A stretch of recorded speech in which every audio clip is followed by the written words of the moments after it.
ওম শান্তি। স্নেহ ও বন্ধুত্বপূর্ণ স্বভাবের অভাবের জন্য আজ মানুষের নিজের ঘরকে ঘর অনুভব করে না।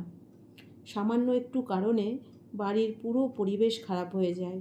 এখন মানুষের মধ্যে সত্যতা ও বিশ্বস্ততার ভিত্তি শক্ত নয়।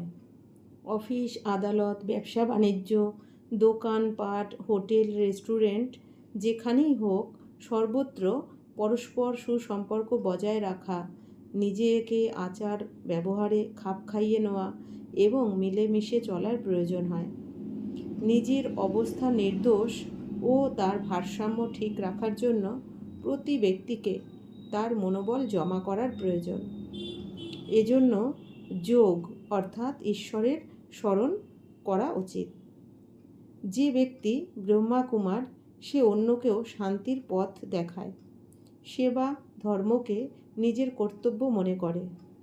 ব্রহ্মাকুমার জনে জনে এই সন্দেশ দান করছে যে শান্তি পবিত্র জীবনের অনিবার্য ফল। পবিত্রতা ও শান্তির জন্য পরমপিতা পরমাত্মার পরিচয় আর তার সাথে মনের সম্বন্ধ স্থাপন করা প্রয়োজন। অতএব ব্রহ্মাকুমার অপরকে রাজযোগ কেন্দ্রে অথবা ঈশ্বরীয় মনন চিন্তন কেন্দ্রে যাবার জন্য আমন্ত্রণ জানায়। সেখানে তাকে রাজযোগের অভ্যাস কিভাবে করতে হয় এবং জীবন কমল পুষ্প সমান কিভাবে করা যায় এই কলা শেখানো হয়। এই জ্ঞান ও যোগ শেখার ফল যে কোনো স্থানে কর্মরত অবস্থায়ও মানুষ শান্তির সাগর পরমাত্মার সঙ্গে নিজের সম্বন্ধ স্থাপন করতে পারে। এসব করার শ্রেষ্ঠ ফল হল সারা সংসার স্নেহ, প্রেম, প্রীতি ও শান্তির সূত্রে গাঁথা হয়ে যায়। তারা সকলেই সেই পরিবেশে আনন্দ এবং শান্তি অনুভব করে।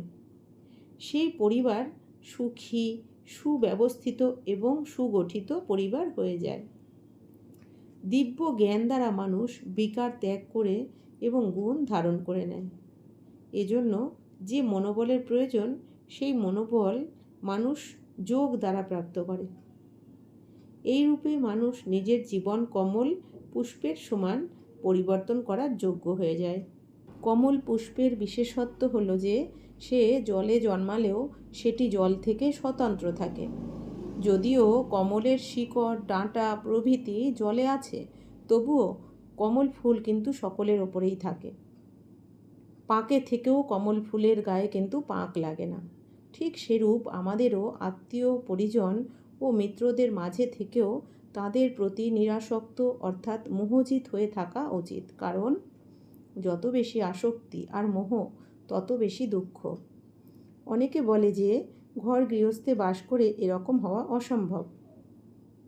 কিন্তু আমরা দেখতে পাই যে হাসপাতালে নার্স অনেক বাচ্চাদের দেখাশোনা করা সত্ত্বেও তাদের প্রতি মোহ থাকে না। এইভাবে আমাদেরও উচিত সকলকে পরমপিতা পরমাত্মার সন্তান মনে করে ট্রাস্টি অর্থাৎ সাক্ষী দ্রষ্টা অর্থাৎ নিমিত্ত ভাব রেখে তাদের সঙ্গে ব্যবহার করা। অর্থাৎ সবাই পরমপিতা পরমাত্মার সন্তান, আমি নিমিত্ত। তো একজন বিচারক খুশি অথবা বিষাদের রায় দান করে, কিন্তু সে কখনো নিজে তার প্রভাবে প্রভাবিত হয় না। এভাবে আমরাও যাতে সুখ দুঃখের পরিস্থিতিতে সাক্ষী হয়ে থাকি, সেজন্য আমাদেরও সহজ রাজযোগ শিক্ষা প্রয়োজন। ওম শান্তি।